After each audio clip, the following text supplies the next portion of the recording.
In Excel, every workbook is different. That means you may want to modify certain things, like the size and layout of your cell, to better fit the data you're working with. This column has been resized, for example, but not quite enough. Most of the text is still getting cut off. I'm going to increase the width a little bit more by positioning my mouse over the line in the column heading, then clicking and dragging it to the right. Another option is to auto-size the column. This will automatically adjust the width so that it fits the contents of the cells exactly. Just double-click the line instead of dragging it. Now the column is perfectly sized to the text. Rows work the same way.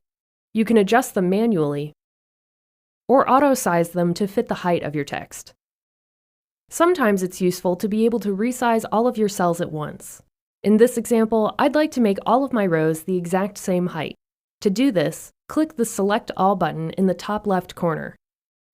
Then resize a row, it doesn't matter which one, and the change will be applied to the entire worksheet. Next, I need to add another row to this list. I'd like to put it in between row 4 and row 5.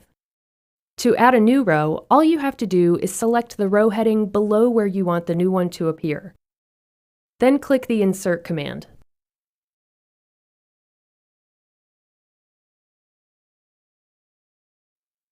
The process is similar for inserting a new column.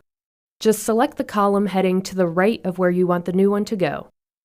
Click the Insert command, and a column will appear to the left. Deleting columns and rows is just as easy. First, select the column or row you want to delete, then click the Delete command. The column or row will be deleted, causing the other cells to move and fill in the gap automatically. Just remember that there's a difference between clearing and deleting. Deleting cells removes them from your worksheet. Clearing just removes the contents. You can also move a column or row to a different location. In this example, we'll move a column. All you have to do is select the one you want, then click the Cut command. Next, select the column to the right of where you want the column to be moved. Click the Insert drop-down menu on the ribbon, then choose Insert Cut Cells. Another useful technique for rearranging data is the ability to hide certain columns or rows.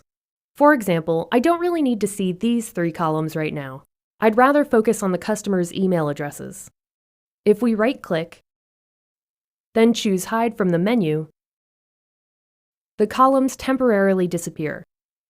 To unhide them, select the columns on either side of the ones that are hidden, then right-click again, and choose Unhide.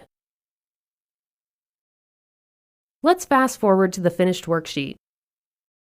Next, I'd like to take a look at wrapping text, which is one way of addressing cells that contain more text than they can actually display.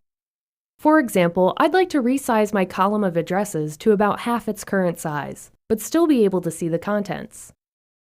We can do this using the Wrap Text command on the ribbon. As you can see, this displays the text on multiple lines. Now for the finishing touch, combining the cells in the top row so the title of my worksheet can be centered in a single large cell.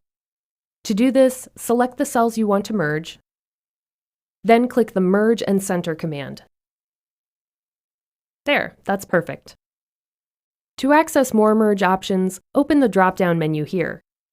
You can merge across, creating merged rows instead of a single large cell if you have multiple cells selected. You can also merge without centering, or split your cells up again. There is a downside to using the Merge command, though.